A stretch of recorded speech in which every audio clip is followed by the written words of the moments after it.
Yuk.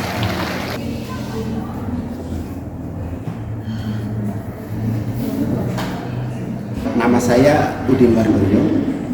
Saya guru kimia di Mandua Cilacap. Saya sudah mengajar 20 tahun lebih di madrasah ini.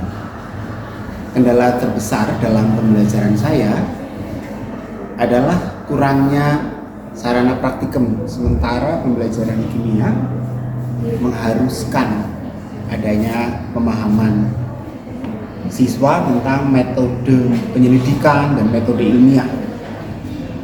Nah, untuk mengatasi itu saya melakukan inovasi dengan mengaplikasikan software virtual laboratorium.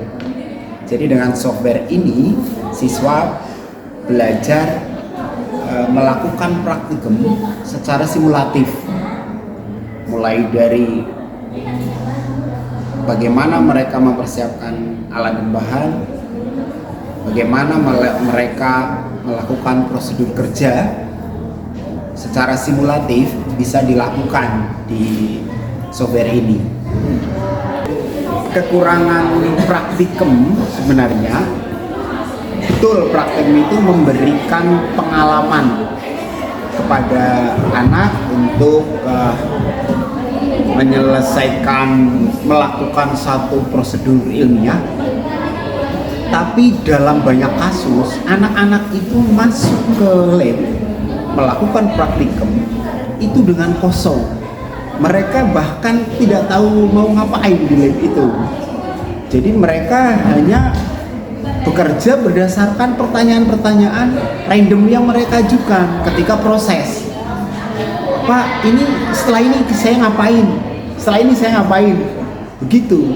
Sehingga ketika proses praktikum selesai, bahkan mereka tidak mendapatkan sebuah insight, sebuah pemahaman apa yang sudah mereka lakukan. Nah, dengan menggunakan simulasi ini, mereka dituntut untuk memahami setiap langkah yang dilakukan dalam praktikum. Dan itu menurut saya menjadi keunggulan dari software penggunaan simulasi ini. Karena pertama murah, kita tidak harus membuang banyak alat dan bahan, membuang bahan-bahan kimia yang relatif mahal. Kemudian ketika anak-anak salah dalam melakukan prosedur, itu tidak ada efek, berbeda dengan kita berada di laboratorium sungguhan gitu. Kimia ya, kimia kalau menurut aku itu agak susah dan juga rumit sih, karena harus hafalin rumus-rumus. Dan kalau nggak ada praktek, biasanya tuh kita jadi kayak ngerasa kurang paham gitu. Sementara di sini tuh kalau misalkan mau praktek kan belum tentu ada alat sama bahannya ya. Tapi tadi kita coba pakai virtual lab, itu tuh lumayan asik dan juga bikin paham karena di situ tuh ada alat dan bahannya yang secara virtual. Menurut aku lumayan paham sih. Kalau menurut kamu gimana? Menurut aku juga bikin cepat kita ngerti, soalnya kalau pakai virtual lab tuh kita nggak ribet harus nyiapin alat bahan, dan juga kita nggak harus ribet nyuciin alat-alat. Biasanya kalau di lab kan kita harus nyuciin alat dan takutnya juga alatnya kan pecah. Nah, karena pakai virtual lab jadi nggak harus worry terhadap alat yang pecah sih. Itu tadi semua saya cerita tentang pengalaman saya dalam mengatasi kendala pembelajaran kimia yang timbul di madrasah saya.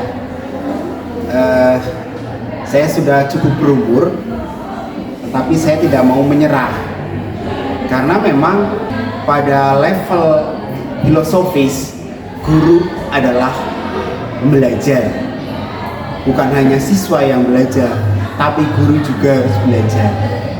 Semoga pengalaman saya ini bisa menjadi inspirasi buat seluruh guru di Indonesia, bahwa sebenarnya kalau kita mau, ada banyak sekali sumber belajar yang bisa kita manfaatkan agar pembelajaran kita semakin bagus dan anak-anak kita bisa mencapai apa yang mereka inginkan.